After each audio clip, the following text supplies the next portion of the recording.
ni Brigedia Jenerali Mashauri Mpambe na msaidizi masuala ya kijeshi wa Mheshimiwa Rais wa Jamhuri ya Muungano wa Tanzania. Mheshimiwa Spika, nimeelekezwa na Mheshimiwa Rais Dr. Samia Suluhu Hassan na Amiri Jeshi Mkuu wa Jamhuri ya Muungano wa Tanzania kuwasilisha ujumbe maalum kwako. Kwa heshima na taadhima, naomba nikukabidhi.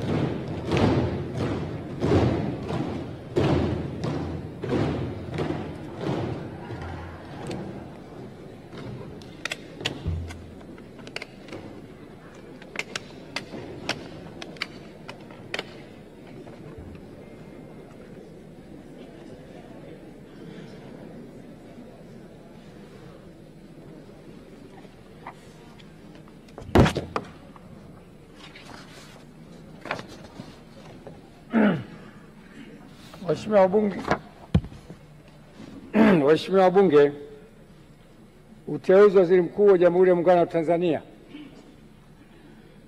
Mheshimiwa Spika, kwa mujibu wa Katiba ya Jamhuri ya Muungano wa Tanzania ibara ya 51 kifungu kidogo cha pili, Rais wa Jamhuri ya Muungano wa Tanzania baada ya kushika madaraka yake ndani ya siku 14 atamteua mbunge wa kuchaguliwa kutoka katika jimbo la uchaguzi anatokana na chama cha siasa chenye wabunge wengi zaidi, au kama hakuna chama cha siasa chenye wabunge wengi zaidi, basi atateuliwa anaelekea kuungwa mkono na wabunge wengi kwa Waziri Mkuu wa Jamhuri ya Muungano wa Tanzania. Hata hivyo, Waziri Mkuu atakayeteuliwa hatashika madaraka hayo hadi uteuzi wake umethibitishwa na Bunge kwa azimio tukaungwa mkono na kura za wabunge walio wengi. Hivyo, kwa kutekeleza matakwa hayo ya kikatiba, nimemteua Mheshimiwa